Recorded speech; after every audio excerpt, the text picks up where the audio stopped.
కార్తీక పురాణం 7వ అధ్యాయం. రాజా కార్తీక మాసము గురించి, దాని మహత్యము గురించి ఎంత వినినానో తనివి తీరదు.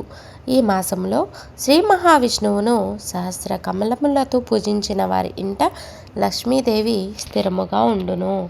తులసి దళముతో గాని బిల్వపత్రముతో గాని సహస్రనామ పూజ చేసిన వారికి జన్మరాహిత్యము కలుగును. కార్తీక మాసమందు ఉసిరి చెట్టు కింద సాలగ్రామం ఉంచి భక్తితో పూజించిన ఎడల వారికి కలుగు మోక్షం అంతింత కాదు.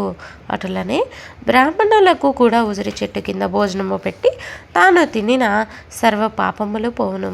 ఈ విధముగా కార్తీక స్నానములు దీపారాధనలు చేయలేని వారు ఉదయం సాయంకాలం ఏ గుడికైనా వెళ్ళి భక్తితో సాష్టాంగ నమస్కారములైనను చేసిన ఎడల వారి పాపములు నశించును.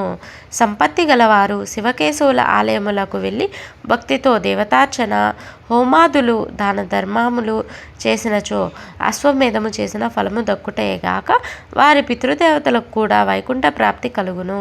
శివాలయమున కానీ విష్ణు ఆలయమున కానీ జెండా ప్రతిష్ఠించినచో యమకింకురులకు దగ్గరకు రాలేరు.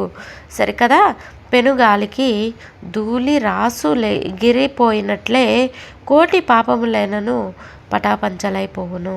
ఈ కార్తీక మాసంలో తులసి కోట వద్ద ఆవు పేడతో అలికి వరిపిండితో శంకు చక్ర ఆకారముల ముగ్గు పెట్టి నువ్వులు ధాన్యము పోసి దానిపై ప్రమిద నుంచి నిండా నువ్వులు నూనె పోసి వత్తిని చేసి వెలిగించవలెను. ఈ దీపము రాత్రింబవళ్ళు ఆరవకుండా ఉండవలెను. దీనినే నందా దీపము అందురు. ఈ విధముగా చేసి నైవేద్యమిడి కార్తీక పురాణము చదువుచుండిన ఎడల హరిహరులు సంతసించి కైవల్య మొసంగెదరు. అటులనే కార్తీక మాసంలో ఈశ్వరుణ్ణి జిల్లెడు పువ్వులతో అర్పించిన ఆయుర్వృద్ధి కలుగును. సాలగ్రామమునకు ప్రతినిత్యము గంధము పట్టించి తులసి దళములతో పూజించవలెను.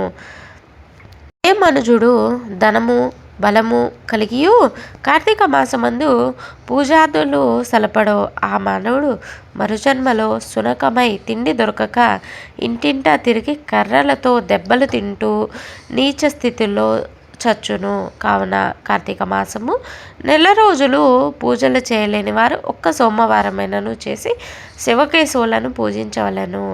ఆ మాస ఫలమును పొందగలరు. కనుక ఓ రాజా, నీవు కూడా ఈ వ్రతం ఆచరించి తరింపుమని చెప్పెను. కార్తీక పురాణం 7వ అధ్యాయం సమాప్తం.